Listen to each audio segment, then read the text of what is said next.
The cafe was crowded, buzzing with laughter and clinking glasses, but for Daniel, it felt colder than a boardroom meeting. Across from him sat his blind date, a woman who seemed more interested in scrolling through her phone than in any conversation with him. She barely looked up, giggling at messages that clearly weren't his. Daniel, a man who had built an empire from scratch, sat there in silence, invisible to the one person who was supposed to be getting to know him. For the first time in years, he felt the familiar sting of loneliness, like a successful man trapped in a glass cage, admired from afar but never truly seen. At a nearby table, a young single mom named Emily was finishing her shift as a part-time waitress. Her worn-out apron was tucked under her arm, and her little boy, Jacob, sat quietly coloring at the corner table as he waited for his mom. Emily was exhausted from working 2 jobs, struggling to keep up with rent, groceries, and the endless responsibilities that came with raising a child alone. She had learned to keep her head down, never expecting kindness, and never waiting for life to suddenly get better. As Emily wiped down a nearby table, she couldn't help but overhear snippets of Daniel's disastrous date. His date laughed loudly into her phone, ignoring his attempts at polite conversation. At one point, she even stood up and left him sitting there alone without so much as a goodbye. Daniel stared at his coffee cup, his shoulders heavy. Something about that image, this tall, well-dressed man looking utterly abandoned, stirred something in Emily's heart. She knew what loneliness looked like because she lived it every single day. Hesitantly, Emily walked over. Excuse me," she said softly.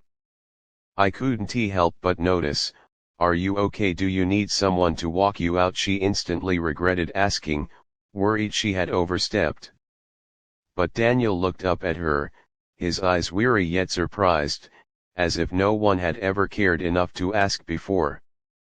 "Actually, yes," he said after a pause. "That would be nice."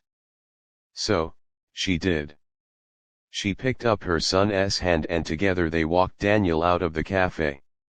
On the sidewalk, Jacob looked up at Daniel and innocently said, "It's okay, mister. Sometimes people leave.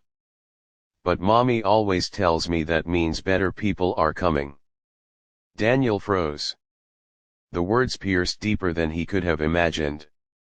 Out of the mouth of a child came a truth he desperately needed to hear. They talked a little outside. Emily introduced herself simply, "I'm just a single mom trying to make ends meet." Daniel didn't reveal who he was. He didn't want to scare her away with the weight of his title. For once, he wanted to be seen as a man, not a CEO. And Emily, in her simple kindness, saw him in a way no one had in years. Days turned into weeks. By chance or perhaps fate they ran into each other again at the park. Jacob ran ahead to play, and Daniel sat with Emily on the bench. They spoke more this time. Emily told him about her struggles, the nights she stayed awake worrying if she'd be able to pay the bills, and how she still forced herself to smile for Jacob so he wouldn't feel the heaviness she carried. Daniel listened, captivated. No one had ever been so open, so raw, so real with him. And though she was poor by the world's standards, she carried a richness of spirit he had never seen in boardrooms or business deals. But challenges arose quickly. Emily found it hard to believe that Daniel was genuinely interested in her. "Why would a man like you care about a woman like me?" she asked one evening when he walked her home. Her tiny apartment with peeling paint and flickering lights embarrassed her. She feared he would turn away once he saw the reality of her life. But Daniel only smiled and said, "Because you are the first person who's made me feel human again." Still, Emily's fear of being hurt made her pull back. She had been abandoned before by Jacob's father, by friends who didn't understand her struggles, by a world that judged her for being a single mom. She couldn't risk letting her guard down too easily. Daniel, on the other hand, had to fight his own battles. Behind closed doors, he was pressured by his board members and society's expectations to marry someone from a respectable background, not a waitress with a child. It was a war between duty and heart, reputation and love. One evening, after a particularly long day, Emily sat crying at her kitchen table, bills scattered around her. Daniel knocked on her door, holding a simple bag of groceries instead of the grand gestures most women expected from him. "Emily," he said gently, "you don't have to do this alone. Let me help." She wanted to refuse, her pride screamed at her, but Jacob came running in, hugging Daniel's leg and saying, "I'm glad you're here." And in that moment, Emily realized something: Daniel wasn't trying to rescue her.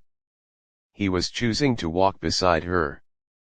The final test came when Daniel's identity as a powerful CEO was revealed. Emily was shocked, even hurt.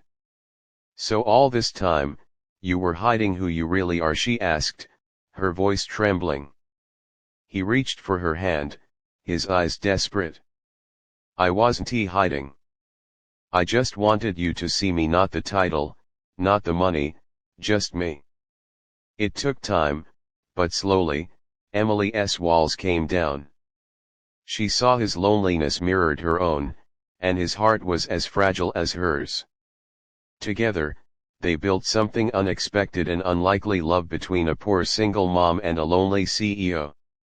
The story ends with Daniel, Emily, and Jacob walking hand in hand at the park, laughter filling the air.